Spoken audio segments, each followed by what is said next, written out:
মাকে রেল স্টেশনে রেখে আসছে অশিক্ষিত মূর্খ গ্রামের কৃষক নাকি বিসিএস ক্যাডার? তাহলে শিক্ষিত না অশিক্ষিত? তাহলে এই সেকুলার শিক্ষা ব্যবস্থা ব্যর্থ না সফল? তো যেটা বলছিলাম যে আল্লাহ রাব্বুল আলামিন আমাদেরকে দিন ইসলামের দ্বারা সম্মানিত করেছেন। সমস্ত মখলুকের গোলামি থেকে আমাদেরকে আল্লাহ তাআলা বাঁচিয়ে দিয়েছেন। না হলে পরে আমাদের মখলুকের গোলামি করা লাগতো এবং মানুষ হিসেবে নিজের আত্মমর্যাদা, নিজের গায়রাতকে বিসর্জন দেওয়া লাগতো। ঠিক না? দেখেন আল্লাহ রাব্বুল আলামিন সবচেয়ে, এই আলোচনাটা আমি গতদিন আস-সুন্নাহ ট্রাস্টে কিছু কথা বলার সুযোগ হয়েছিল দাওয়া এবং ধর্মতত্ত্ব বিভাগে। তো এখানে আমি এই আলোচনাটা করেছিলাম যে যেহেতু ওনারা ধর্মতত্ত্ব নিয়ে ওনারা কাজ করেন, যে আল্লাহ রাব্বুল আলামিন ইসলামের দ্বারা সবচাইতে কোন জিনিসটা আমাদেরকে দিলেন, সবচাইতে মানে যেটা না হলে পরে আমরা মিশে যেতাম, আমরা একেবারে কি বলা যায় এটাকে, মানে মানবতার চূড়ান্ত অপমান এবং লাঞ্ছিত হয়ে যেতাম যদি যে জিনিসটা না দিলে, সেটা হচ্ছে আল্লাহ রাব্বুল আলামিন আমাদেরকে তাওহীদ দিয়েছেন। এটা হচ্ছে সবচেয়ে গুরুত্বপূর্ণ। অন্যান্য ধর্মের সাথে ইসলামের মূল পার্থক্য হচ্ছে তাওহীদ। হ্যাঁ, কারণ একজন হিন্দুও স্বীকার করে না যে সে মুশরিক, সে বলে যে আমি তো এক আল্লাহরই উপাসনা করি। হ্যাঁ, এই যে বিভিন্ন মূর্তি দেখতেছো, এটা হচ্ছে আল্লাহর বিভিন্ন সিফাতের প্রকাশ। তাদের ভাষায় এটাই, তারা বলে যে আল্লাহর বিভিন্ন রূপ, মাতৃরূপ, হ্যাঁ এই রূপ সেই রূপ, ধ্বংসকারী রূপ, সৃষ্টিকারী রূপ, খালেক রূপ, মানে এরকমভাবে ওরা এটাকে এক একটা রূপকে, এক একটা সিফাতকে এক একটা মূর্তি বানায় সেটাকে ওরা বলতেছে যে এর মধ্যে, এই মূর্তির মধ্যে আল্লাহ আসেন, হুলুল করেন, নামেন, নাজিল হন। তো এটা হচ্ছে মানে প্রত্যেকটা ইসলামের মূল আমাদের পার্থক্য হচ্ছে যে ইসলাম আমাদেরকে বিশুদ্ধ তাওহীদ শেখায় এবং আল্লাহ রাব্বুল আলামিনের যে প্রকৃত পরিচয়, যেই আল্লাহ তাআলা যেমন হলে তার সামনে মাথা নত করাটা ইজ্জতের ব্যাপার, ওই আল্লাহকে চেনায় আমাদেরকে। আমার কথা বুঝতে পারছি? একটু জটিল হয়ে গেল ব্যাপারটা। অন্যান্য ধর্মগুলো আল্লাহর পরিচয়কে বিকৃত করে, আল্লাহর পরিচয়কে নষ্ট করে, আল্লাহর শানের সাথে যায় না এমন বিষয়গুলো আল্লাহর উপরে আরোপ করে। ঠিক আছে না? যেমন আল্লাহ সন্তান গ্রহণ করেছেন, আল্লাহ কোনো নারীর জরায়ু দিয়ে ভূমিষ্ঠ হয়েছেন। তারা এভাবে আল্লাহর পরিচয়কে, আল্লাহর যে আমরা কি বলি সুবহানাল্লাহ, আল্লাহ তাআলা সমস্ত দোষ ত্রুটি থেকে মুক্ত। আমাদের তাওহীদ হচ্ছে এইটা। ওরা এই জায়গা থেকে আল্লাহকে নামায়ে আল্লাহর মধ্যে বিভিন্ন মখলুকের সিফাতকে, সে আল্লাহ যদি হয় এমন, তাহলে সেই আল্লাহর সামনে মাথা নত করতে আমরা রাজি নাই। আর আল্লাহ যদি হয় এমন, যিনি সুবহানাল্লাহ পাঠের যোগ্য, যিনি সমস্ত ত্রুটি থেকে পবিত্র, মানুষের মখলুকের জন্য যা যা খাটে সেগুলো তার জন্য খাটে না। হ্যাঁ, তার কোনো দিক নাই, তার কোনো কি বলা যায়, মখলুকের যা যা প্রয়োজন সেগুলো তার প্রয়োজন হয় না। তিনি সমস্ত জরুরত থেকে পবিত্র, তিনি তার জন্য কোনো পদ্ধতির দরকার হয় না, তিনি শুধু কুন বলেন আর ফায়াকুন হয়ে যায়, তাই না? হ্যাঁ, আল্লাহ তাআলার ইরাদাই উজুদ, এই রকম যিনি, তার সামনে মাথা নত করা গর্বের বিষয়। ঠিক না? তো আল্লাহ তাআলা যদি তার এই পরিচয়টাকে আমাদের কাছে না পাঠাতেন নবীর দ্বারা, তাহলে আজকে আমাদেরকে এর সামনে মাথা নত করা লাগতো। আমার কথা বুঝতে পারতেছেন? যেটা একজন মানুষ হিসেবে বেইজ্জতের এবং লাঞ্ছনার। আমিও মায়ের জরায়ু দিয়ে ভূমিষ্ঠ হয়েছি, ও মায়ের জরায়ু দিয়ে ভূমিষ্ঠ হয়েছে, তাহলে ওর সামনে আমি কেন মাথা নত করবো? সুতরাং আল্লাহ রাব্বুল আলামিন আমাদেরকে সবচেয়ে বড় যে জিনিসটা দান করছেন, মানুষ হিসেবে আমাকে আত্মমর্যাদা দান করছেন। আজকে আমাদের আলোচনার বিষয় হচ্ছে সমসাময়িক ফিতনা এবং বুদ্ধিবৃত্তিক যে আগ্রাসনের বিষয়ে আলোচনা। সে আলোচনাটা শুরুটা আমি তাওহীদ দিয়ে করলাম। 2 নম্বর হচ্ছে আল্লাহ রাব্বুল আলামিন আমাকে যে জিনিসটা দান করছেন সেটা হচ্ছে আল্লাহ তাআলা মানে যত দিন মানব রচিত যে দিনগুলো আছে, এই দিনগুলো আমি শুরুতে বলছি, এই দিনগুলা জুলুমকে তৈরি করে। ঠিক আছে না? কারণ এই দিনগুলো যেহেতু, এই জীবন ব্যবস্থাগুলো যেহেতু মানুষ তৈরি করছে, সুতরাং সে তার লাভকে সামনে রেখে, লোকসানের সামনে রাখবে। সে তার লাভকে সামনে রেখে তৈরি করছে, কিভাবে তার লাভ হয় সেই লাভটাকে সে সামনে রাখছে। বিপরীতে আল্লাহ রাব্বুল আলামিন যে দিন দিবেন, আল্লাহর কোনো লাভ দরকার আছে? মখলুকের কাছ থেকে আল্লাহ তাআলা কোনো কিছু লাভ চান? সুতরাং আল্লাহ তাআলা শুধুমাত্র এই মখলুককে ভালোবেসে, মানুষকে ভালোবেসে, আমার সৃষ্টি মানুষ যেন দুনিয়াতে ভালো থাকে, দুনিয়াতে সে যেন বাদশাহের জীবন কাটায়, নাকি? যাকে আল্লাহ তাআলা দিন দিয়েছেন সে রিক্সা চালালেও বাদশাহ, বললাম নাকি? তার অন্তরের মধ্যে বাদশাহ, নাকি? সে যদি সবচেয়ে ছোট কাজও করে, তারপরও তার অন্তরের মধ্যে সে বাদশাহ। ঘরের মধ্যে যখন সে ফিরে যায় তখন আল্লাহ তাআলা তাকে এমন নয়ন জুড়ানো স্ত্রী দান করছেন যে স্ত্রী মেক্স হিম ফিল যে সে একটা বাদশাহ, নাকি?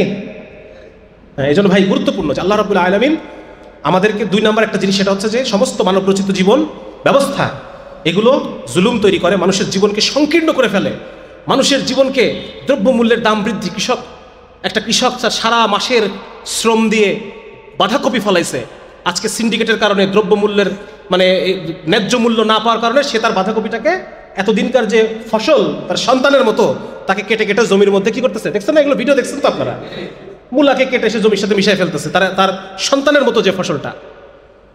এর কারণ কি? কারণ হচ্ছে এই সমস্ত মানবরচিত বিধান, এই ক্যাপিটালিস্টিক সোসাইটি, এরা সবাই জুলুমের একটা অর্থ ব্যবস্থা, জুলুমের বাজার ব্যবস্থা, জুলুমের বিচার ব্যবস্থা, জুলুমের এক রাষ্ট্র কাঠামো তারা তৈরি করছে, যেটার মধ্যে মানুষ জুলুমের শিকার হয়। জালেম নিজেও মজলুম হয়, মজলুম নিজে জালেম হয়। জালেম নিজেও, যেই রিক্সাওয়ালা আপনার কাছ থেকে 30 টাকা ভাড়া বেশি নিছে, ওই রিক্সাওয়ালা আবার পুলিশকে দিচ্ছে না। জালেম নিজেও মজলুম, মজলুম নিজেও। এটা হচ্ছে এই ক্যাপিটালিস্টিক যে পশ্চিমা যে পুঁজিবাদী সভ্যতা, তার এটা একটা মূল একটা লক্ষণ, একটা আউটকাম, একটা ফলাফল। তো যার কারণে আল্লাহ রাব্বুল আলামিন দ্বীন ইসলামের দ্বারা আমাদেরকে আত্মমর্যাদা দান করছেন। 2 নম্বর হচ্ছে আল্লাহ রাব্বুল আলামিন আমাকে সমস্ত বাতিল ধর্মের জুলুম থেকে আল্লাহ তাআলা বাঁচার রাস্তা দেখাইছেন। আমার আপনার পছন্দ না সেটা ভিন্ন বিষয়, রাস্তা তো আল্লাহ দেখাইছেন ঠিকই। আল্লাহ রাব্বুল আলামিন আল ওয়াদুদ আর রউফ, আল্লাহ তাআলা স্নেহশীল, আপনি আল্লাহর স্নেহের বান্দা। এই স্নেহের বান্দা কিভাবে জুলুমের শিকার হবে না, এটা আল্লাহ তাআলার কনসার্ন না, এটা আল্লাহ তাআলা এটা চিন্তা করছেন না। আল্লাহ রাব্বুল আলামিন সেই ব্যক্তি ব্যবস্থাপনা, সেই পরিবার ব্যবস্থাপনা, সেই সমাজ ব্যবস্থাপনা, রাষ্ট্র ব্যবস্থাপনা, অর্থ ব্যবস্থাপনা, বিচার ব্যবস্থাপনা আল্লাহ তাআলা দ্বীন ইসলামের মধ্য দিয়ে আমাকে আপনাকে দিছেন। এখন আমার আপনার পছন্দ না, আমার আপনার গণতান্ত্রিক অধিকার পছন্দ, ভোটাধিকার পছন্দ, সেটা ভিন্ন বিষয়। আল্লাহ তো আল্লাহর দায়িত্ব পালন করছেন, ঠিক কিনা? এই জন্য ভাই আল্লাহ রাব্বুল আলামিন এই তাওহীদের দ্বারা দ্বিতীয় যে জিনিসটা দান করছেন, এই মুসলমান, আমরা বলি না যে সমস্ত মানবতার সমস্ত সমস্যার সমাধান হচ্ছে ইসলাম, আসলেই তাই। আল্লাহ রাব্বুল আলামিন মানুষের সমস্ত সমস্যার সমাধান ইসলামের মাধ্যমে দেখাইছেন। এগুলো যদি বিস্তারিত আলোচনা করতে যাই, বিজ্ঞান থেকে নিয়ে বিভিন্ন আলোচনাগুলো করতে যাই, আলোচনা লম্বা হয়ে যাবে। হ্যাঁ, বর্তমানে আধুনিক বিশ্ব ব্যবস্থা, আধুনিক বিজ্ঞানীরা যারা বিজ্ঞান করতেছেন, তারা সবাই বলতেছেন যে ইসলামী আকীদার যে মৌলিক বিষয়গুলো আছে, যেমন ধরেন একজন মুমিনের সিফাত কি? একজন মুমিনের সিফাত হচ্ছে সবর। আপনি এখন অনলাইনে যান, বিজ্ঞানের এরকম শত শত আর্টিকেল আছে যে ধৈর্য ধারণ, পেশেন্স, এইটার কি কি বেনিফিট মানুষের শরীরের উপরে, মনের উপরে, সেগুলো নিয়ে প্রচুর আর্টিকেল আছে। ইসলামের একটা বুনিয়াদি মুমিনের সিফাত হচ্ছে শুকর, কৃতজ্ঞতা। আপনি এখন যান, গ্রেটফুলনেস, হ্যাঁ, মানে শুকর করা আল্লাহ তাআলা না, যে কোনো কারো বান্দার শুকরিয়া, যে কোনো মানুষের প্রতি কৃতজ্ঞতা বোধ, এটা যে মানুষকে কতভাবে তার বিভিন্ন অসুখ বিসুখকে কমায় দিচ্ছে, তার মানসিক যে প্রেশারটাকে, যে চাপটাকে কমায় দিচ্ছে, তার মধ্যে একটা কি বলা যায়, ভিতরে একটা প্রশান্ত একটা অনুভূতি তৈরি করতেছে, তার ব্রেনে, তার মন মগজে, এগুলো নিয়ে প্রচুর রিসার্চ আছে। একজন মুমিনের একটা গুরুত্বপূর্ণ সিফাত হচ্ছে সে আল্লাহ তাআলার ফয়সালার উপর রিদা বিল খাদা, আল্লাহ তাআলার ফয়সালার উপর সন্তুষ্ট থাকবে। হ্যাঁ, যেটা হয়েছে আলহামদুলিল্লাহ, ঠিক আছে, হয়েছে। তাকদীরের উপর তার বিশ্বাস থাকবে যে যেটা হয়েছে এটা আমি বদলাইতে পারতাম না, এটা হইতোই। এরকম বহু রিসার্চ আপনি পাবেন যেখানে আছে যে এই যে মানসিকতা, যেটা কি বলে, এটাকে আমরা বলি type B personality, type A personality, A না বি ভুলে গেলাম আমি, টাইপ বি পার্সোনালিটি, যে সে সব কিছু ঠিক আছে, যেটা হয়েছে ওকে ফাইন, লেট ইট গো, এটা তো হবেই। আর বিপরীতে টাইপ এ পার্সোনালিটি হচ্ছে কেন হইলো, হ্যাঁ আমি যেটা চাইছি এটাই হইতে হবে, হ্যাঁ কেন এখনই হচ্ছে না। এই ধরনের মানুষের অসুখ বিসুখ বেশি হয়, হার্ট অ্যাটাক বেশি হয়, স্ট্রোক বেশি হয়, মানসিক অসুখ বেশি হয়। আর বিপরীতে ইসলামী আকীদা বিশ্বাস আমাকে এমন একটা জীবন দেয় যে জীবনটা একজন মুসলমান বাই ডিফল্ট সে কি হবে, টাইপ বি হবে, সে সবাইকে মাফ করে দিবে। হ্যাঁ, রাসূলুল্লাহ সাল্লাল্লাহু আলাইহি ওয়াসাল্লামের একটা হাদিস আমরা জানি না যে আল্লাহ রাসূল একজনকে বলছে জান্নাতি, তো এক সাহাবী তার পিছন পিছন গেছে, যায় 3 দিন সেখানে অবস্থান করছে। অবস্থান করার পর তার বিশেষ কি আমল আমি দেখব, কোনো আমল নাই। শেষে দিন জিজ্ঞাসা করছে, বলছে আমার তো এরকম কোনো আমল নাই, শুধু একটাই, আমি ঘুমানোর আগে সবাইকে মাফ করে দিয়ে ঘুমাই, আমার মনে কারোর জন্য কোনো কলুষতা নাই। এখন বহু আর্টিকেল আছে যেখানে আপনি দেখবেন যে এই ক্ষমা, ফরগিভনেস, হ্যাঁ, মানুষকে লেট ইট গো, মানুষকে ছেড়ে দেওয়া, মানুষকে মেনে নেওয়া, মানুষকে যে কষ্ট দিছে। আচ্ছা, আমাদের নামাজের জন্য যে বিরতি, তার আগে যে আলোচনায় ছিলাম সেটা হচ্ছে যে সমস্ত বাতিল মতবাদ জুলুম তৈরি করে। তো আল্লাহ রাব্বুল আলামিন যে সিরাতুল মুস্তাকিমের সুসংবাদ মানব জাতির জন্য প্রেরণ করেছিলেন, সেই সিরাতুল মুস্তাকিমে চলার দ্বারা আমরা মুসলমানরা মাত্র 50 বছরে অর্ধ পৃথিবী আল্লাহ তাআলা আমাদের পায়ের নিচে এনে দিয়েছিলেন। 50 বছরে অর্ধেক পৃথিবীর ক্ষমতা আল্লাহ তাআলা আমাদেরকে দান করেছিলেন, এবং সেখানে ইসলামী শরিয়াকে বাস্তবায়ন করার মাধ্যমে মুসলমানরা সবচাইতে দ্রুততম সভ্যতার জন্ম দিছে, সবচাইতে দ্রুততম সভ্যতা। হ্যাঁ, এবং এই আজকে যে যত কিছু আপনারা দেখছেন, যত জ্ঞান বিজ্ঞান, বিজ্ঞানের যত ধরনের উৎস বর্তমানে আমরা জানি, হ্যাঁ, গণিত, বীজগণিত, ত্রিকোণমিতি, হ্যাঁ, তারপর হচ্ছে সায়েন্টিফিক রিসার্চের যে মূল বিষয়গুলো, গবেষণা পদ্ধতি, বিভিন্ন ল্যাবরেটরি এক্সপেরিমেন্ট, এই সব কিছু মুসলমানদের হাতে তৈরি, সব কিছু। আজকে দীর্ঘ একটা সময় আমরা সব এগুলো থেকে পিছায় আছি। আমরা কুফফারের ষড়যন্ত্রের মাধ্যমে মুসলমানরা, এবং আমাদের নিজেদের কিছু দায়িত্ব জ্ঞানহীনতাও রয়েছে, হ্যাঁ, আমরা দিন থেকে শরিয়া থেকে দূরে সরে গিয়েছি, যার কারণে আজকে দুনিয়াতে আমাদের জিল্লতির জীবন আল্লাহ তাআলা আমাদেরকে দেখাচ্ছেন। কিন্তু মূলত আজকের যে পশ্চিমা বিশ্ব যে সমস্ত বিষয়গুলো নিয়ে গর্ব করে, অহংকার করে, এই প্রত্যেকটা বিল্ডিংয়ের ইট মুসলমানদের হাতে নির্মাণ করা, প্রত্যেকটা বিল্ডিংয়ের ইট। আজকে বিজ্ঞান নিয়ে তারা গর্ব করে, অথচ বিজ্ঞানের যত মানে বিজ্ঞানের মূল যে ভিত্তি, প্রকৃতি পর্যবেক্ষণ করে গবেষণা করে জ্ঞান তৈরি করার, সেটাকে যুক্তির মধ্যে ফেলে সঠিক সত্য জ্ঞানটাকে বের করে নিয়ে আসার যে পদ্ধতি, এই পদ্ধতি মুসলমানদের হাতে সৃষ্টি। এবং পরবর্তীতে আপনারা জানেন যে, অনেকেই জানেন যে এটা ইউরোপ আমাদের কাছ থেকে কপি করেছে আমাদের নাম ছাড়া, চুরি যেটাকে বলে। এবং এটা নিয়ে এটা আমার কথা না, এটা পশ্চিমা খ্রিস্টান গবেষকদেরই বহু আলোচনা আছে এটা নিয়ে, তাদের বিভিন্ন বইপত্রের, এটা তারা নিজেরাই লিখছে যে এটা ইউরোপ মুসলমানদের কাছ থেকে কাইন্ড অফ চুরি করে নিয়ে গেছে, নাম ছাড়া। নাম নাও তুমি, আমাদেরকে কৃতজ্ঞতা স্বীকার করো, সেটা তারা করে নাই। নামকে কোনোখানে বিকৃত করছে, কোনোখানে নাম ছাড়াই বই ছাপাই দিছে অনুবাদ করে, হ্যাঁ, এবং সেটা পরবর্তী ইউরোপে সমস্ত জায়গায় পাঠ্যপুস্তক হিসেবে সেটা তারা প্রচার প্রসার করছে। এরকম বহু ঘটনা আছে। তো মোট কথা আমি যেটা বলতে চাচ্ছিলাম যে, এই যে মানুষের মুক্তির জন্য আল্লাহ রাব্বুল আলামিন যে ইসলাম পাঠিয়েছেন, এখন এই মুক্তি তো সবাই চায় না। কে চায় না বলেন? সবাই তো চায় না। যে জুলুম করতে চায় সে কি মানুষের মুক্তি পছন্দ করবে? হ্যাঁ, যে সিন্ডিকেট করতে চায় সে কি চাবে দেশে ইসলাম কায়েম হোক? হবে না।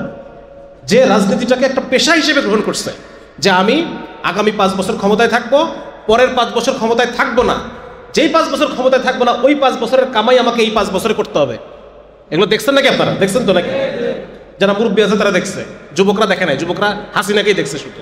যারা মুরব্বী আছে তারা দেখছে যে কিভাবে এই 5 বছরে পরের 5 বছরের কামাই করতে হয়, এটা আমরা দেখছি। তাহলে যে রাজনীতিকে এইভাবে নিতে চায় সে কি চাবে ইসলাম কায়েম হোক দেশে?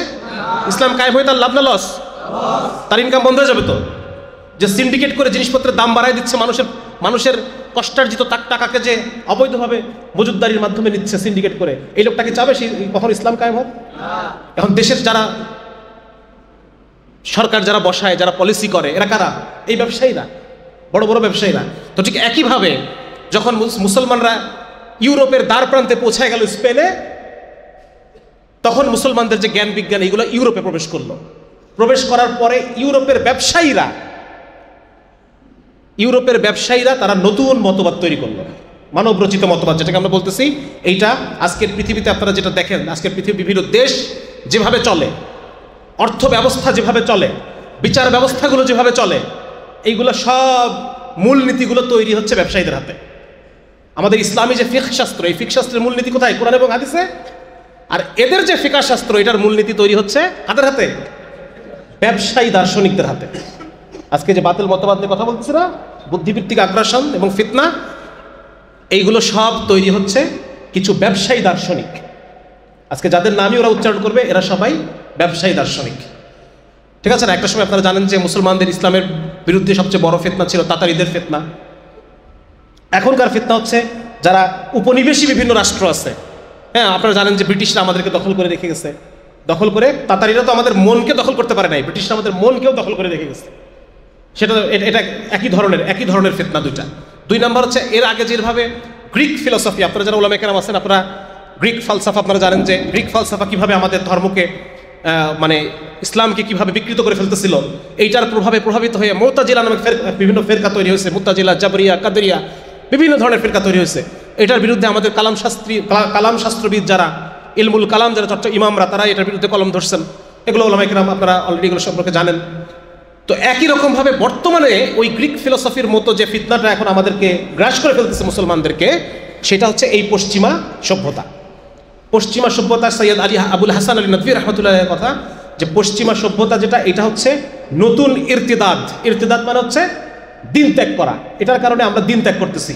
আমাদের স্কুল কলেজের পাঠ্যপুস্তকে বিবর্তনবাদ পড়ানো হচ্ছে, এটা পশ্চিমা সভ্যতার একটা সন্তান। এইটার দ্বারা মুসলমান দিন থেকে দূরে সরে যাচ্ছে। পশ্চিমা সভ্যতা তারা বিজ্ঞান যেভাবে শেখাচ্ছে, বিজ্ঞানটা এটা একটা কি, এটা একটা ছুরির মতো। এটা রাধুনির হাতে পড়লে ভালো, খুনির হাতে পড়লে খারাপ। এখন পড়ছে খুনির হাতে, এইটা দিয়ে তারা সারা পৃথিবীকে খুন করতেছে, বোমা বানাচ্ছে, অস্ত্র বানাচ্ছে, হ্যাঁ, যত ধরনের বিষাক্ত কেমিক্যাল, কীটনাশক, এগুলো তারা বানাচ্ছে। এটা খুনির হাতে পড়ছে। মুসলমানরা যখন করছে তখন এটা ছিল রাধুনির হাতে, এটা দিয়ে মানুষ ফায়দা পাইছে, মানুষ লাভ পাইছে। এখন পড়ছে খুনির হাতে, ব্যবসায়ীর হাতে। তারা এটা দিয়ে যেভাবে পারে ব্যবসা করতেছে। আমার কথা বুঝতে পারতেছেন? কষ্ট হচ্ছে আপনাদের? এই ব্যবসায়ী দার্শনিকরা তারা কিছু মূলনীতি তৈরি করে দিল। এই মূলনীতির ভিত্তিতে এই পাশ্চাত্য যে পশ্চিমা সভ্যতার ফিকাহ শাস্ত্র তৈরি হলো। বুঝতে পারছেন? তাদের আইন তৈরি হলো, তারা আইন তৈরি করলো। তারা রাষ্ট্র কিভাবে চলবে সেই নিয়মকানুন তৈরি করলো। তারা পরিবার কিভাবে চলবে সেই নিয়মকানুন তৈরি করলো। মানুষ কিভাবে চলবে সেই নিয়মকানুন তারা তৈরি করছে। বিচার কিভাবে হবে সেই নিয়মকানুন তারা তৈরি করছে ওই কয়েকটা মূলনীতির আলোকে। এবং মূলনীতি কি? ইসলামের মূলনীতি ছিল তাওহীদ, আল্লাহর আনুগত্য, নাকি? আর ওদের এই মূলনীতি হচ্ছে যে আল্লাহকে অপসারণ করে ফেলো, আল্লাহবাদ। সমাজ থেকে আল্লাহকে বের করে দাও, রাষ্ট্র থেকে আল্লাহকে বের করে দাও, আল্লাহ এবং তার রসুলকে। শুনতে খারাপ শোনা যাচ্ছে, কিন্তু আসলে এটাই সেকুলারিজম মানে। এইটাই ধর্মমুক্তকরণ। সেকুলারিজম মানে ধর্ম নিরপেক্ষতা না।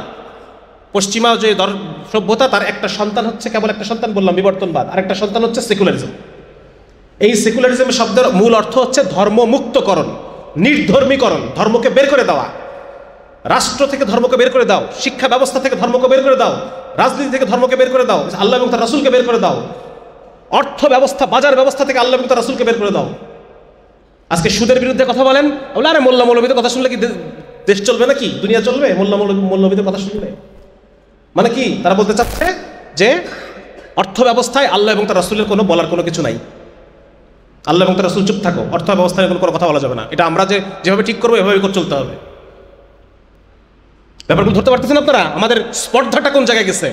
এবং এইখানে এই পশ্চিমা যারা দার্শনিকরা, তারা এইভাবে করে তারা যে নতুন এক ফিকহশাস্ত্র ডেভেলপ করলো, নতুন একটা পদ্ধতি, নতুন একটা একটা রাষ্ট্র পদ্ধতি, সমাজ পরিচালনা পদ্ধতি, শিক্ষা ব্যবস্থা, মিলিটারিদের যে, আর্মিদের যে ব্যবস্থাপনা, এই সব কিছু তারা নতুন করে তৈরি করলো ধর্মমুক্তভাবে।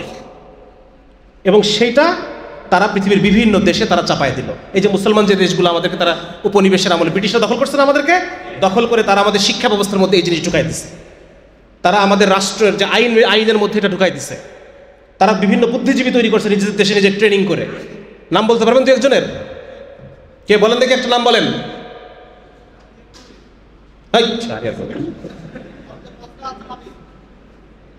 ব্রিটিশরা তাদের দেশের বিভিন্ন, আমাদের এখান থেকে মানুষ নিয়ে গেছে, ওখানে নিয়ে গিয়ে তাদেরকে ট্রেনিং দিছে। ট্রেনিং দিয়ে তারা সেকুলার, লিবারেল, ধর্মমুক্ত মানুষ তৈরি করছে। তার মধ্যে একজন হচ্ছে বেগম রোকেয়ার স্বামী, নাম বলতে পারবেন? সাখাওয়াত হোসেন। সে ছিল একজন লিবারাল, নির্ধর্মী মানুষ। এবং তার হাত ধরে আমাদের কি ঢুকছে মুসলমান মেয়েদের মধ্যে? এই লোকটা তার স্ত্রীকে বাংলা ভাষায় লিবারেলিজম চর্চা করার জন্য উদ্বুদ্ধ করছে। এই নারীবাদ ঢুকছে কিন্তু আমাদের এই এর হাত ধরে। তার মানে কানেকশনগুলো বুঝতে পারতেছেন না কোথা থেকে কিভাবে ঢুকলো? এইভাবে করে তারা আমাদের মুসলমানদের যে পরিবার ব্যবস্থাকে নষ্ট করে দিল। তারা মুসলমানদের অর্থ ব্যবস্থাকে নষ্ট করে দিল। মানুষের মধ্যে মুসলমানের অর্থ ব্যবস্থা কি? বিক্রেতা মালের দোষ বয়ান করবে ক্রেতার কাছে, এটা ছিল মুসলমানদের অর্থ ব্যবস্থা। এইটা আজকে কায়েম করছে বিভিন্ন খ্রিস্টান দেশ। এই ব্যবস্থা তারা, যে বিক্রেতা বারবার নিজের মালের দোষ বয়ান করতেছে। লেখা থাকে শার্টের গায়ে, এই শার্টে বোতাম নাই, লক্ষ্য করুন, এটার দাম 5 টাকা কম। এটা তারা প্র্যাকটিস করে। আর আমাদের তারা অভ্যাস, আমাদের যে নীতি নৈতিকতা, আমাদের সব কিছু নষ্ট করে দিল। আপনারা একটা গুরুত্বপূর্ণ বই আছে, পড়তে পারেন, সৈয়দ হুসাইন আহমদ মাদানী রহমতুল্লাহ নকশে হায়াত। সেখানে আপনারা দেখবেন যে কিভাবে ব্রিটিশরা অভাবের মধ্যে ফেলে, অভাব তৈরি করে 100 বছরে 4 কোটি মানুষকে দুর্ভিক্ষের মাধ্যমে হত্যা করছে। এবং অভাবে স্বভাব মানুষ, তখন আস্তে আস্তে ধীরে ধীরে আমাদের কি হচ্ছে, আমাদের অভ্যাসটা, আমাদের নীতি নৈতিকতা নষ্ট হয়ে গেছে। নীতি নৈতিকতাগুলো আস্তে আস্তে নষ্ট হয়ে গেছে। এই হচ্ছে অবস্থায়। এই যে একটা বৈশ্বিক ষড়যন্ত্র, মুসলমানদেরকে যখন তারা ক্রুসেডের যে যুদ্ধের মাঠে পরাজিত করতে পারে নাই, তখন তারা চিন্তা করছে যে মুসলমানদের ঈমান এবং আমলকে নষ্ট করতে হবে। এইভাবে তাদের সাথে যুদ্ধের মাঠে পারা যাবে না, তাদেরকে বুদ্ধিবৃত্তিকভাবে নষ্ট করতে হবে। মুসলমানদের এই বুদ্ধিবৃষ্টি নষ্ট করলে তারা আল্লাহকে বাদ দিয়ে বিজ্ঞানের দিকে ঝুঁকবে। তারা আল্লাহকে রাষ্ট্র থেকে বের করে দিবে, দিয়ে সেকুলার রাষ্ট্র তৈরি করবে। তারা আল্লাহ এবং তার রাসূলকে বাদ দিয়ে সেকুলার সমাজ ব্যবস্থা তৈরি করবে, শিক্ষা ব্যবস্থা তৈরি করবে, এবং তখন আমরা তাদের সাথে জিততে পারবো। পারছে না জিতছে না? এখন আমরা পরাজিত হয়েছি তো শেষ পর্যন্ত, আমাদেরকে পরাজিত করে ফেলছে। আমাদের যুবকরা আজকে মেসির জার্সি পরে ঘুরে, আমাদের যুবকরা আজকে ইউরোপ আমেরিকায় গিয়ে সেটেল হইতে চায়। যারা তোমাকে চুষে নিয়ে তোমাকে ধ্বংস করে দিয়ে চলে গেল, তুমি তাদের দেশেই তুমি গিয়ে সেটেল হতে চাও। হয়েছে না? পরাজিত হয়েছি না? আমরা বাইরেও পরাজিত হয়েছি না, মগজেও পরাজিত হয়ে গেছি। এই সেই বুদ্ধিবৃত্তিক আগ্রাসন, তারা আমাদেরকে এমনভাবে আগ্রাসন স্থাপন করছে যে লাশটা আজও তার খুনিকে ভালোবাসে। একটা কথা আছে না? হ্যাঁ, আমাদের ইউরোপ আমেরিকা প্রীতি তো তাই, আমরা আজও তাদেরকে ভালোবাসি। ধর্ষিতা আজও ধর্ষককে ভালোবাসে, তাই দাঁড়াচ্ছে, সেটা হয়েছে। তো সুতরাং তারা আমাদেরকে বুদ্ধিবৃত্তিকভাবে পরাজিত করে ফেলছে। এখন কথা হচ্ছে যে এই যে আল্লাহ মুক্ত যে জীবন ব্যবস্থা তারা আমাদেরকে দিল, আমরা এটার পক্ষে কথা বলতেছে মানুষ। তার ঈমান আছে? আর মুসলমানের সন্তানের ঈমান আছে? কেউ যদি বলে যে আমরা ধর্মমুক্ত রাজনীতি চাই, ধর্মমুক্ত রাষ্ট্র চাই, আল্লাহ এবং তার রাসূলের বলার কোনো কিছু নাই এখানে। এই জিনিস অন্তরে পোষণ করা মাত্রই তো সেই ঈমান থেকে খারিজ হয়ে যাবে। এজন্য ভাই খুব গুরুত্বপূর্ণ, আমরা আবার নতুন করে মুসলমান হতে চাই, আমরা আবার আল্লাহ এবং তার রাসূলকে ফিরায় আনতে চাই সমাজে, রাষ্ট্রে, বাজারে, বিচারে। আজকে সুপ্রিম কোর্টে 31 লক্ষ মামলা ফাইল রয়েছে। আপনারা সার্চ দেন, এখনই গুগলে সার্চ দেন, 31 লক্ষ মামলার ফাইল সুপ্রিম কোর্টে। তাহলে এই সেকুলার বিচার ব্যবস্থা কি আমাকে ন্যায় দিতে পারছে, ইনসাফ দিতে পারছে? তাহলে 31 লক্ষ ফাইল কি করে ওখানে? তারপরে এটা ব্যর্থ। বাংলাদেশের সবচাইতে বড় চোর কি শিক্ষিত না অশিক্ষিত? অশিক্ষিত লোক কয় টাকা চুরি করে, আর শিক্ষিত লোক কয় টাকা চুরি করছে? তাহলে এই সেকুলার শিক্ষা ব্যবস্থা কি ব্যর্থ না? মাকে রেল স্টেশনে রেখে আসছে অশিক্ষিত মূর্খ গ্রামের কৃষক নাকি বিসিএস ক্যাডার? তাহলে শিক্ষিত না অশিক্ষিত? তাহলে এই সেকুলার শিক্ষা ব্যবস্থা ব্যর্থ না সফল?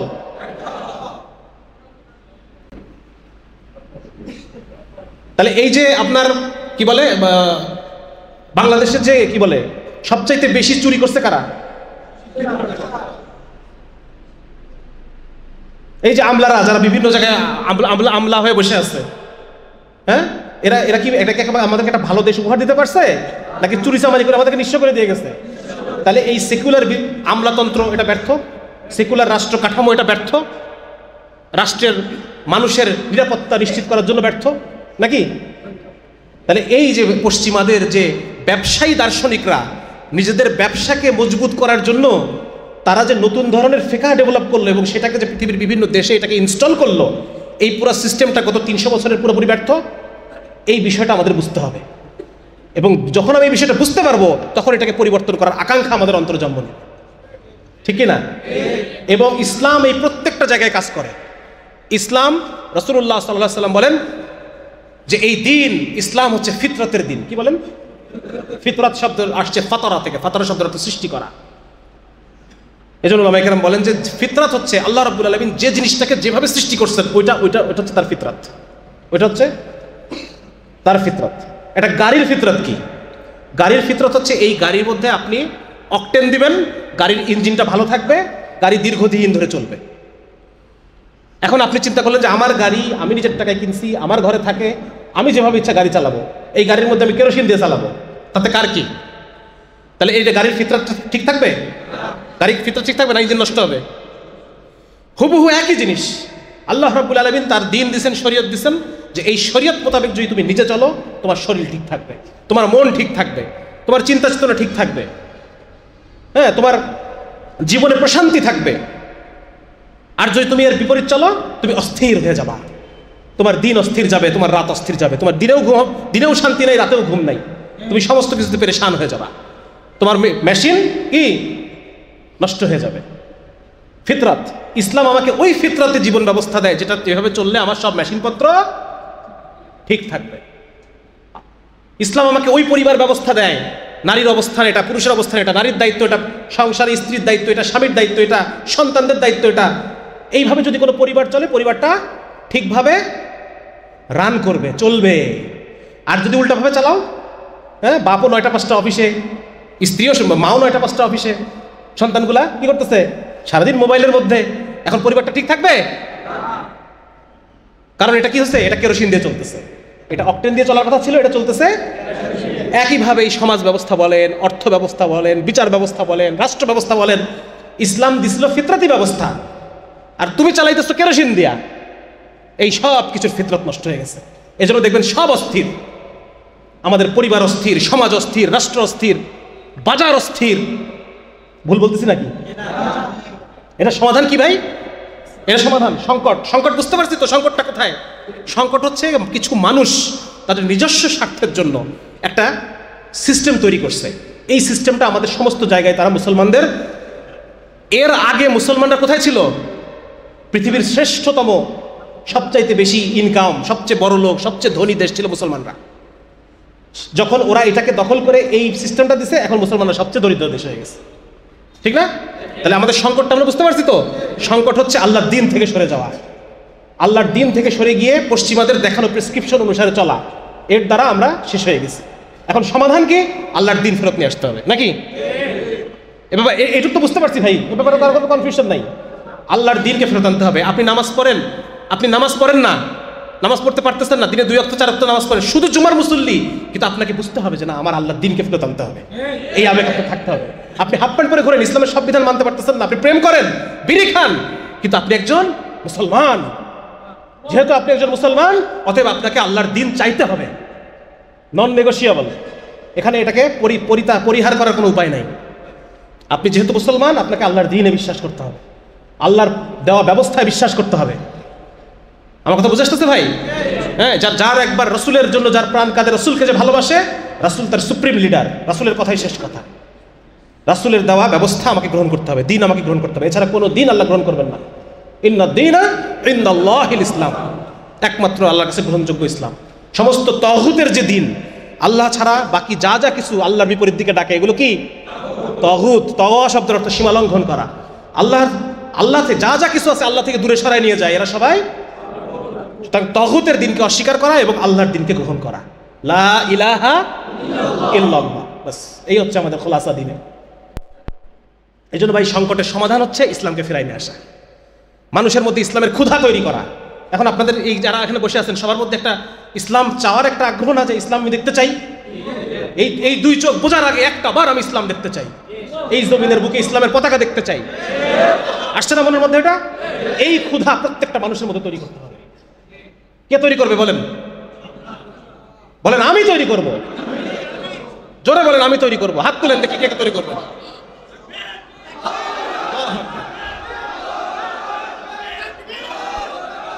তাহলে প্রত্যেকটা মানুষের মধ্যে ইসলামের ক্ষুধা তৈরি করতে হবে।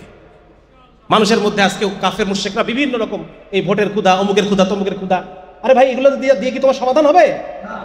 এগুলো দিয়ে তোমার সমাধান তো হবে না। তোমার জন্য চাই ইসলাম, তোমার ফিতরাত মিলবে ইসলামের সাথে এসে। ইসলাম ছাড়া বাকি সবকিছু তোমাকে তোমার ফিতরাতের বিরুদ্ধে চালাচ্ছে। একমাত্র ইসলামের মাধ্যমে তুমি তোমার ফিতরাতে ফেরত আসবা, যে জিনিসটা যেভাবে চলা দরকার সেভাবে চলবে। এজন্য আমার লাগবে ইসলাম।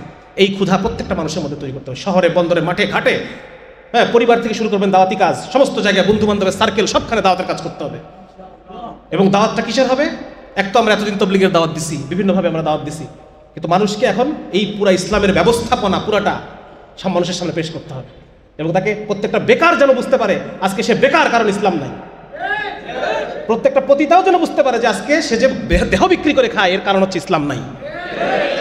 রাস্তায় যে হিজড়াটা টাকা উঠায়, সে যেন বুঝতে পারে আজকে তার এই জিল্লতির জীবন, কারণ ইসলাম নাই। প্রত্যেকটা মানুষকে আমরা বুঝাবো ইনশাআল্লাহ, ঠিক আছে না ভাই?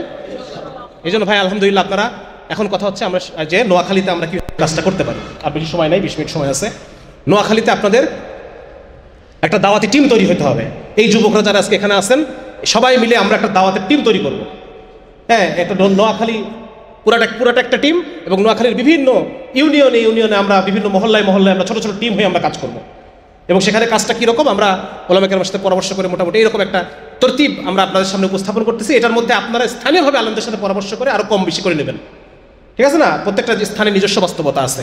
হ্যাঁ, ওলামা ইকরামের নিজস্ব কাজকর্ম আছে, নিজস্ব সুগুলো আজকাল সুবিধা অসুবিধা আছে, সেটার দিকে খেয়াল রেখে আমরা নিজস্ব তরতিব এটাকে সামনে নিয়ে করে নেব ইনশাল্লাহ।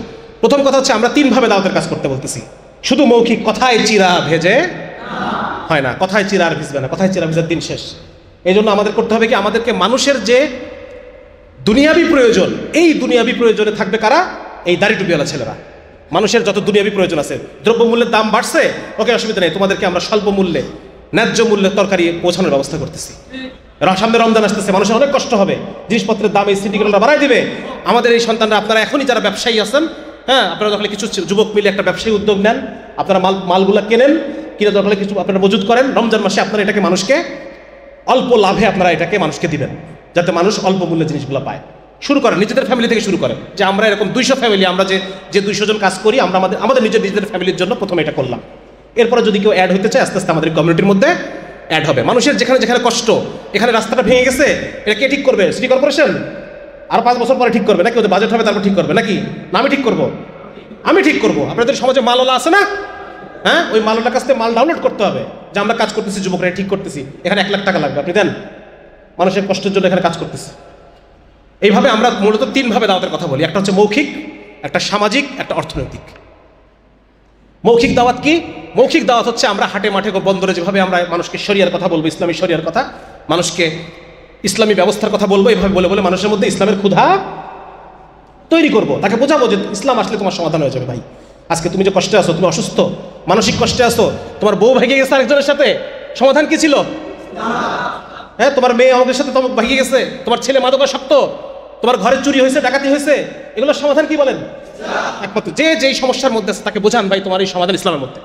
এটা 1 নম্বর মৌখিক দাওয়াত। 2 নম্বর মৌখিক দাওয়াত হচ্ছে রোজানা কিছু যুবকরা কিছু কাজ করবে। সেটা হচ্ছে তারা হাদিসের তালিমের মধ্যে বসবে। আপনাদের এলাকায় তবলিগের তালিম থাকলে আমরা ওটাকেই ব্যবহার করব। যে কাজগুলো অলরেডি ওলামা ইকরাম করতেছেন, ওখানে আমরা নতুন কোনো কাজ, ওর মধ্যে আমরা সামিল হয়ে যাব।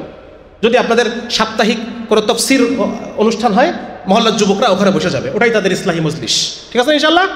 তাহলে একটা হচ্ছে আমি প্রতিদিন হাদিসের তালিম আমি শুনবো। 2 নম্বর হচ্ছে প্রতিদিন আমি কোনো একজন আলেমের সাথে বসে আমি কোরআনের যে শুদ্ধ করা, ঠিক আছে না, 15 মিনিট হাদিসের তালিম, 15-20 মিনিট, কোরআনের এটা 15-20 মিনিট, আমাদের যুবকরা এটার মধ্যে দিয়ে তারা ইসলাম সম্পর্কে জানবে। ঠিক আছে? সাপ্তাহিকভাবে আমরা 2টা কাজ করবো। 1 নম্বর কাজ হচ্ছে আমরা ইসলাহি হালাকা করব।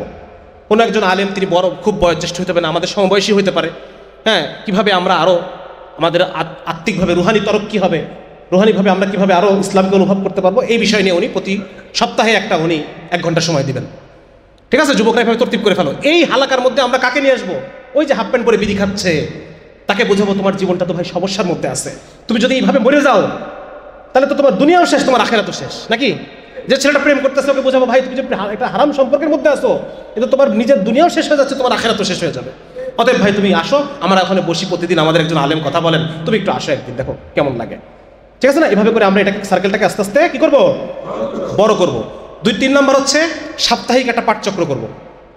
আপনারা কেউ সিরিয়াস না, কারণ আপনারা কেউ লিখতেছেন না, নোট করতেছেন না। কে কতটুকু সিরিয়াস বোঝা যাবে কি? হ্যাঁ, যে আমি যদি নোট করতাম বোঝা যেত আমি সিরিয়াস, আমি যে কাজটা করবো। আপনারা কেউ কাজ করবেন না। ওই যে কেউ 1-2 ছেলে করতেছে নোট, ও কাজ করবে। ওই যে মোবাইলে করতেছে কেউ কেউ, মাশাআল্লাহ, অনেকেই করতেছে। কিন্তু এটা আমি খুবই দুঃখিত, যে দুঃখ পাইলাম যে আমাদের যুবকরা এখানে শুধু কথা শোনার জন্যই আসছে, ওয়াজ শোনার জন্য আসছে, কোনো কাজ নিয়ে বাসায় যাওয়ার জন্য আসে নাই। এটা আমার জন্য খুব কষ্টের। ঠিক আছে না? যাই হোক, বলে আমার কথা মতো আমি বলে যাই, আল্লাহ তাআলা আমার জিনিসটা আমাকে দিয়ে দেবেন। তো যার কারণে কি বলতেছিলাম, 2 নম্বর হচ্ছে ইসলাহি মজলিস করা। 3 নম্বর হচ্ছে আমরা একটা পাঠচক্র করব। হ্যাঁ, পাঠচক্রের মধ্যে ইসলামের যে বুদ্ধিবৃত্তিক যে দিকগুলো আছে, যে কথাগুলো, ইসলামী রাষ্ট্র ব্যবস্থা কেন ভালো, ইসলামী অর্থ ব্যবস্থা কেন ভালো, এইগুলো নিয়ে আলহামদুলিল্লাহ ওলামা ইকরাম লিখতেছেন। আমরা জেনারেল শিক্ষিতরা আমরাও চেষ্টা করতেছি। মৌলানা ইফতেখার সিফাত ভাই, মৌলানা ইমরান রায়হান লিখতেছে, হ্যাঁ, আমি লিখতেছি, আসিফ আদনান ভাই লিখতেছে, জাকারিয়া মাসুদ লিখতেছে, ভাইয়েরা লেখার চেষ্টা করতেছে। এই বইগুলো আমরা একটু পাঠচক্রের মধ্যে রেগুলার আমরা পড়বো। মোহাম্মদ পাটোয়ারি ভাইয়ের অর্থনীতি বিষয়ে কাজগুলো খুব চমৎকার কাজ।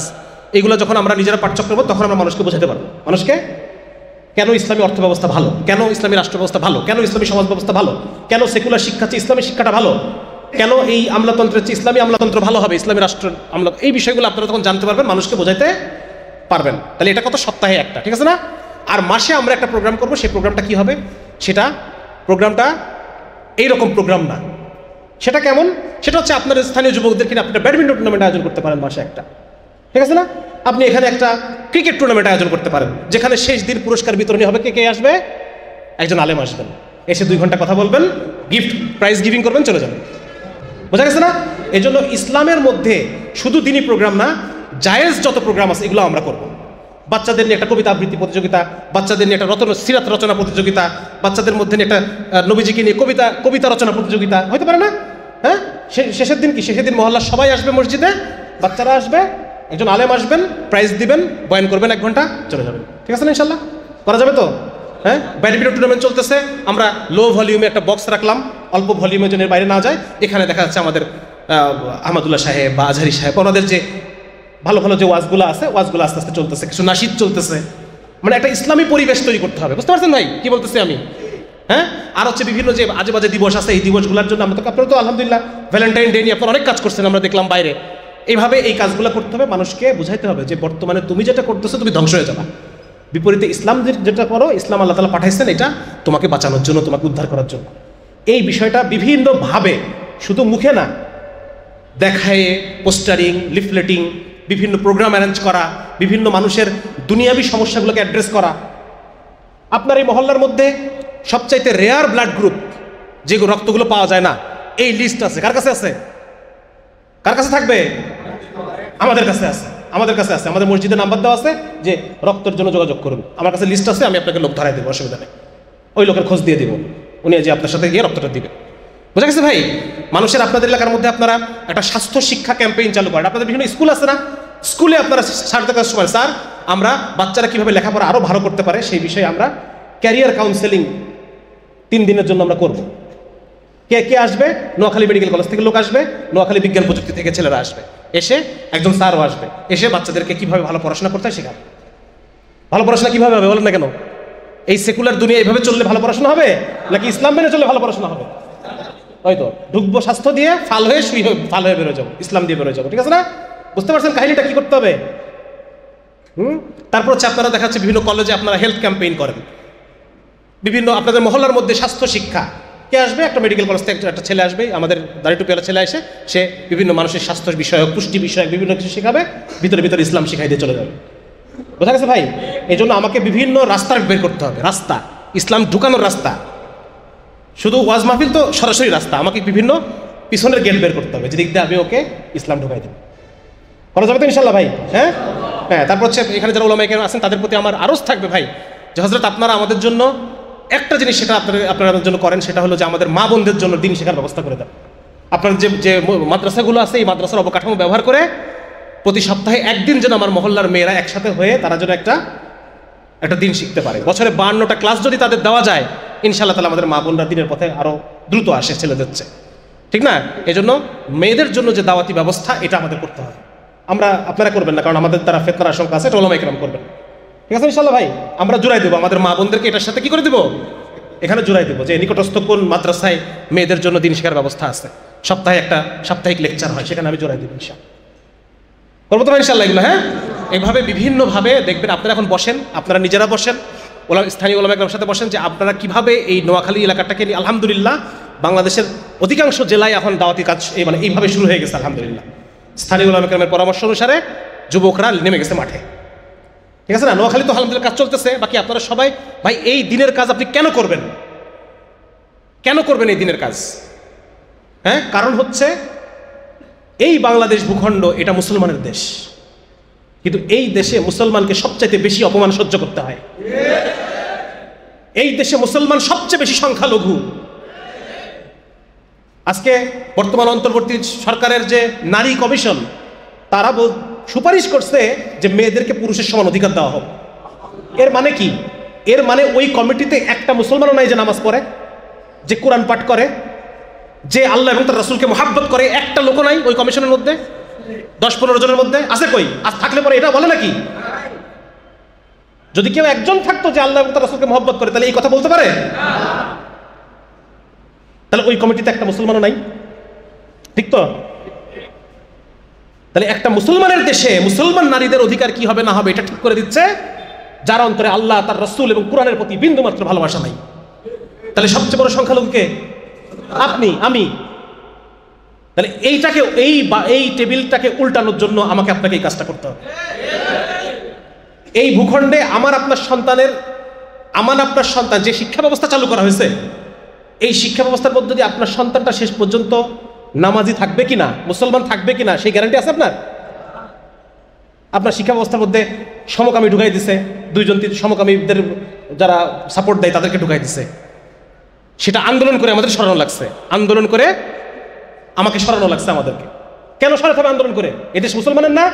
তাহলে মুসলমানের আবেগ অনুভূতিকে আঘাত দিয়ে তুমি কিভাবে কমিটি করো? তোমার এত বড় সাহস কিভাবে হইল? তার মানে আমাদের মতামতের, আমাদের রক্তের, আমাদের ঘামের কোনো মূল্য তাদের কাছে নাই। এই জিনিসটাকে উল্টানোর জন্য আমাকে আপনাকে কাজ করতে হবে। আমার আপনার সন্তান যেন মুসলমান হিসেবে দুনিয়া থেকে বিদায় নিতে পারে, তার ইমানকে নিশ্চিত করার জন্য আমাকে আপনাকে এই কাজটা করতে হবে। পার্শ্ববর্তী দেশে 60 লক্ষ শিবসেনা রেডি হয়ে আছে এই দেশে কখন তারা ঢুকতে পারবে সেটা নিয়ে। সেদিন হামাসের একজন উচ্চপদস্থ বলছে যে হামাসে গাজাতে সবচেয়ে বেশি ক্ষতি করছে যারা ইন্ডিয়া থেকে আসছে, তারা মানে ইন্ডিয়ান মানুষকে ইসরায়েলি আর্মি বানায় তাদেরকে গাজাতে পাঠাইছে। তাদের কি ওখানে কোনো জমি দখলের ব্যাপার আছে? কোনো লাভ আছে? শুধু গেছে মুসলমান কতল করার জন্য, মুসলমানকে হত্যা করে একটা অন্যরকম শান্তি, মজা, এই মজাটা নেওয়ার জন্য গেছে। এই লোকগুলো যখন আমার আপনার দেশে আমার আপনার ঘরে ঢুকবে, আমার আপনার ঘরে ছোট ছোট বাচ্চা, আমার স্ত্রী, আমার মা, এই ঘরে যখন ধরেন 5 জন ঢুকছে, এরপরে কথা চিন্তা করেন কি করবেন আপনি? 5 জন অস্ত্রশস্ত্র সহ ঢুকছে এবং দে আর স্পেশালি ট্রেন্ড ফর রেপ। তাদেরকে পর্নোগ্রাফি দেখে দেখে রেপের জন্য ট্রেন করা হয়, পর্ন দেখায়, অশ্লীল ব্লু ফিল্ম দেখায়। তাহলে এখন আপনি কল্পনা করেন আপনার ঘরে আপনার ছোট মেয়ে, ছোট বাচ্চা, ছোট শিশু সন্তান, ছেলে, আপনার স্ত্রী, আপনার মা, আপনার বোন, 10 জন ঢুকছে। এবার কল্পনা করেন কি করবেন আপনি? কি করণীয় বলেন না কেন? তাহলে এই কাজটা করতে হবে তো, যেটা আমরা বলতেছি ভাই, এই কাজটা করবেন তো? হ্যাঁ, ইসলামকে সামাজিক জায়গায় শক্তিশালী করার জন্য আমাকে এই কাজটা করতে হবে। দাড়ি টুপিওয়ালা মানেই মসজিদে থাকবা, দাড়ি টুপিওয়ালা মানেই মাদ্রাসায় থাকবা, নো। দাড়ি টুপিওয়ালার রাজপথে আছে, তোমার কি দরকার বলো? তোমার দরকার আমি পাশে আছি। ভ্যাট বাড়াচ্ছে, দাড়ি টুপিওয়ালার রাস্তায় আছে, ঠিক আছে না? ইনশাল্লাহ তেলের দাম বাড়তেছে, দাড়ি টুপিওয়ালার রাস্তায় আছে। যত ধরনের আওয়ামী লীগকে নিষিদ্ধ করতে হবে, দাড়ি টুপিওয়ালার রাস্তায় আছে, দাড়ি টুপিওয়ালারা রাজপথে আছে। সুতরাং দাড়ি টুপিওয়ালাদেরকে ফেলে দিবা, সেই যুগ শেষ, ঠিক না? এবং সামাজিকভাবে আমাদেরকে সামাজিক শক্তি অর্জন। আমি আপনি ডাক দিলে পরে যেন 1000 লোক একত্রিত হয়ে যেতে পারে, 1000 লোক যেন আমার ডাককে নিজের ডাক মনে করে, সেই জায়গায় আমাদেরকে যেতে হবে। তৈরি আছেন তো ভাই ইনশাল্লাহ? এই জন্য আমাদেরকে কিছুদিন কাজ করতে হবে ভাই, এত সহজ না। আমার কাজ করার জন্য তৈরি নাই নাকি, খালি ফল খাওয়ার জন্য তৈরি আছি? কাজ করতে হবে। পাইলিং দেন, 1 তলা ঢালাই দেন, আল্লাহ তাআলা 2 তলার রাস্তা খুলে দেবে। সিরিয়ায় খুলছে না রাস্তা? খুলছে নাকি? হ্যাঁ, 2 তলা যখন ঢালাই দিবেন, 3 তলার জন্য অনেক রাস্তা খুলে যাবে। 3 তলা ঢালাই দিবেন, 4 তলার রাস্তা খুলে যাবে। আর যদি মনে করেন ইমাম মাহদী আসবে, লিফটে করে আমাকে 10 তলায় নিয়ে যাবে, তারপর 10 তলায় আমি খুব নাড়াবো, তাহলে আপনি ভুলের জায়গায় বসবাস করতেছেন। এত সহজ না। যারা আজকে সফল, তারা পাইলিং শেষ করে, ঢালাই শেষ করে তারপরে পর্যায়ে গেছে, ঠিক কিনা ভাই? সুতরাং এই শুরু করলাম পাইলিং, করছি তো ভাই ইনশাল্লাহ? হ্যাঁ, নোয়াখালী দাওয়া সার্কেল আছে তো ইনশাল্লাহ? এখানে আপনারা যারা যুবকরা এখনো দাওয়া সার্কেলের সাথে যুক্ত হন নাই, আপনারা আজই যুক্ত হয়ে যাবেন ইনশাল্লাহ। এবং নিজ মহল্লায় 5 জন 10 জনের টিম তৈরি করে আমরা এই কাজগুলো করতে থাকবো ইনশাল্লাহ। কারোর সাথে আমাদের কোনো বিদ্বেষ নাই, কারোর সাথে আমাদের কোনো সমস্যা নাই। আমরা ভাই সবাই, যত মুসলমান তৌহিদের চেতনা ধারণ করে, তারা সবাই আমাদের সাথে কাজ করতে পারবে, ঠিক আছে না ইনশাল্লাহ? কারোর সাথে আমাদের কোনো ঝামেলা নেই। এবং স্থানীয় ওলামাদের প্রত্যেকটা টিমের জন্য অবশ্যই একজন আলেম থাকেন। আমাদের সমবয়সী আলেম হলেও হবে, অসুবিধা নেই। বা জুনিয়র তালেবে উলেম, কোনো আলেম পাচ্ছেন না, মাদ্রাসায় পড়ে একটা ছেলে মিজান জামাতে পড়ে, তাকেও সাথে রাখলেও হবে। কমসে কম সে আমাকে বলতে পারবে যে এটা শরীয়ত সম্মত না, বুঝা গেছে? আমাকে যেন সে একটা গাইডলাইনের মধ্যে রাখতে পারে, বলুন তো ইনশাল্লাহ। এবং ওলামা ইকরামের সাথে বসবেন, তাদের কাছ থেকে পরামর্শ নেবেন, হ্যাঁ, তাদের সাথে কর্মপদ্ধতি আলোচনা করবেন। বিভিন্ন জায়গায় আমাদের ছেলেদেরকে হেফাজতে ইসলামের ওলামা ইকরাম, তারা যখন বিভিন্ন অন্যান্য ইসলামী দল থেকে হুমকির সম্মুখীন, তখন হেফাজতে ইসলামের ওলামা ইকরাম বলতেছে এগুলো আমাদের ছেলে, খবরদার কিছু বলা যাবে না। আলেমরা আমাদের পাশে আছে আলহামদুলিল্লাহ। ঝিনাইদহে সমস্যা আছে, বিভিন্ন জায়গায় সমস্যা আছে, হেফাজতে ওলামা ইকরাম আমাদেরকে বলছে এগুলো আমাদের ছেলে, এগুলো কিছু করা যাবে না কুমিল্লায়, ঠিক আছে? সুতরাং ওলামা ইকরাম আমাদের সাথে আছে, আপনারা শুধু কাজ করতে থাকেন। কোনো ধরনের এই অঞ্চলে কোনো ধরনের সশস্ত্র জাতীয় কোনো ধরনের আহ্বান, এটা আমাদের আলেমরা যারা, তারা এটাকে করতেছেন না। এখন ওই সুযোগ সময় না আসলে। সুতরাং যে এখন এই ডাক দিবে, আমরা দূরে থাকবো ইনশাল্লাহ, ঠিক আছে? যুবকরা চেষ্টা করবো এখান থেকে দূরে থাকার। আমাদের এখন পাইলিংয়ের সময়, আমাদের এখন 10 তলায় উঠে পতাকা ওড়ানোর টাইম না, আমাদের এখন পাইলিং করতে হবে। যদি আমি বিল্ডিং চাই, আমার কথা বুঝে আসছে ভাই? এই জন্য আল্লাহ তাআলা আমাদের সবাইকে কবুল করুক। আমার জন্য আপনারা দোয়া করবেন, আল্লাহ যেন আমাকে মাফ করে দেন, যদি কোনো ভুল ত্রুটি হয়ে থাকে আলেমগণ ওলামা কেরাম আছেন আমাকে শুদ্ধ করে দেবেন ইনশাআল্লাহ। এবং আমরা ইনশাআল্লাহ আবার যখন নোয়াখালীতে আসবো তখন এই মজমা 1 লাখের মজমা হবে ইনশাআল্লাহ, হবে না ভাই? হ্যাঁ, আল্লাহ তাআলা কবুল করুক নোয়াখালীবাসী। নোয়াখালীবাসীর ঈমান সবসময় বেশি, আমরা খুব গর্ব করে বলি। আমার বাড়ি কুষ্টিয়া, এর লোকজন সব খালি ওই শিখাইছে সিদ্ধি খাওয়া আর লালন সঙ্গীত, হ্যাঁ, দিন ধর্মের প্রতি কম। বিপরীতে নোয়াখালী, ফেনী, চট্টগ্রাম, সিলেট অঞ্চলের ভাইরা ইসলামের পথে অনেক অগ্রগামী ইনশাআল্লাহ। ঠিক আছে, সুতরাং আল্লাহ তাআলা আপনাদের সবাইকে মুজাহিদ হিসেবে কবুল করুক। আমাকে আল্লাহ তাআলা যেন আপনাদের সাথে ক্ষুদ্র একটা স্থান দেয়, আপনারা আমার জন্য দোয়া করবেন, আল্লাহ যেন হেদায়েতের সাথে রাখে। আর ভাই কাজ ছাড়া কোনো কথা নাই, কথা যা হওয়ার হয়ে গেছে, ওলামা একরাম কথা যা বলার বলে ফেলছে। এখন যুবকদের কি কাজ ভাই? মাঠে ছড়ায় পড়েন, কাজ করেন, দৈনিককার কাজ করেন, সাপ্তাহিক কাজ সাজান, বড় বড় প্রোগ্রাম না, ছোট ছোটভাবে কাজ করতে থাকেন, মানুষকে দিন শিখাতে থাকেন, দিনের ক্ষুধা তৈরি করতে থাকেন, শরিয়ার পিপাসা তৈরি করতে থাকেন। ইনশাআল্লাহ একদিন কোনো এক রমাদান বিপ্লব হবে ইনশাআল্লাহ, নাকি? হ্যাঁ হ্যাঁ, ইনশাআল্লাহ কোনো একদিন এই জমিনের বুকে ইসলামের পতাকা উঠবে। আল্লাহ যেন চোখ বোঝার আগে এইটুক দেখার তৌফিক দান করে, বলেন আমিন।